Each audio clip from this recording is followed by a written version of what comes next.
What does heartbreak feel like? It starts in your chest, not metaphorically, actually in your chest.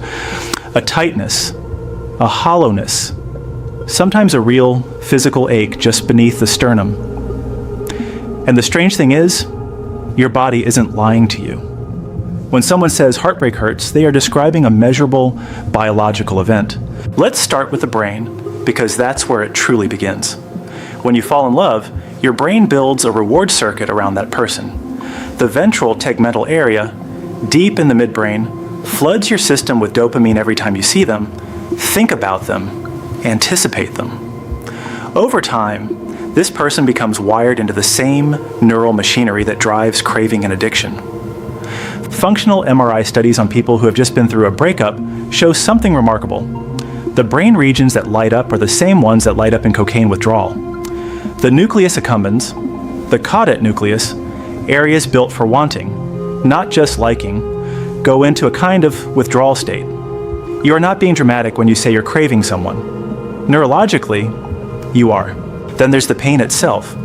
In 2011, researchers at Columbia University put recently heartbroken people into an fMRI scanner and showed them photos of their ex-partners while asking them to recall the rejection.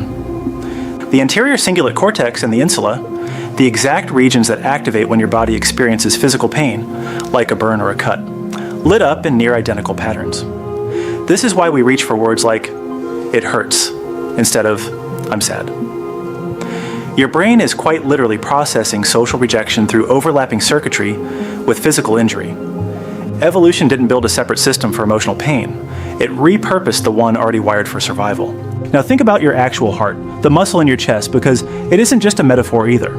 When emotional distress is severe enough, a sudden loss, a devastating breakup, the body can release a massive surge of catecholamines, stress hormones like adrenaline, sometimes up to 30 times the normal amount. This flood can temporarily stun the heart muscle, causing a real, diagnosable condition called Takotsubo cardiomyopathy, or broken heart syndrome. The heart's left ventricle balloons out of shape. People experience chest pain, shortness of breath, symptoms almost indistinguishable from a heart attack. In most cases, the heart recovers within weeks, but the fact that this condition exists at all tells you something. Heartbreak is not only felt, it is enacted on actual cardiac tissue.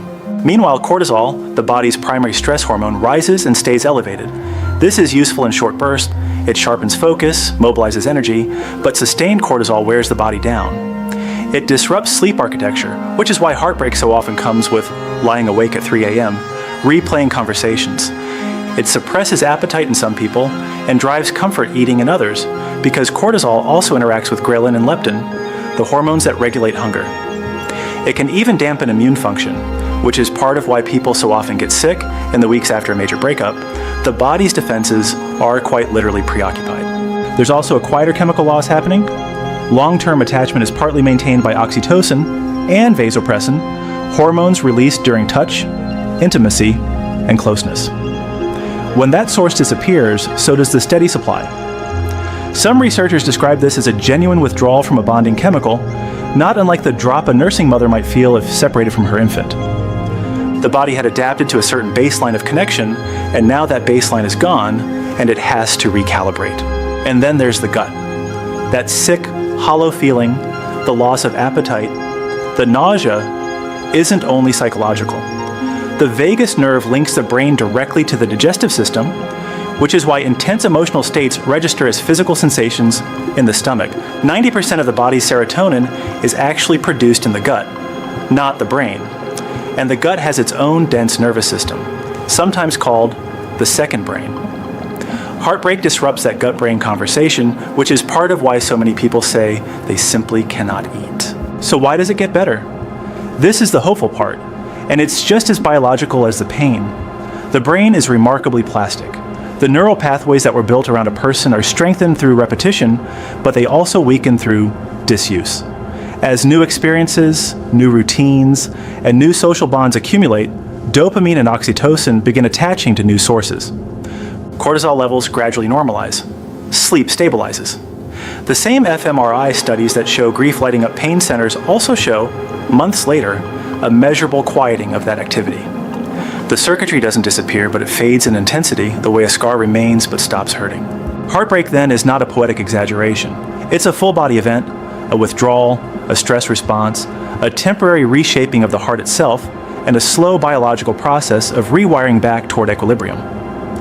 Your body isn't malfunctioning when it hurts this much. It's responding exactly the way millions of years of evolution built it to respond to the loss of something it once depended on. And in time, quite literally, it heals.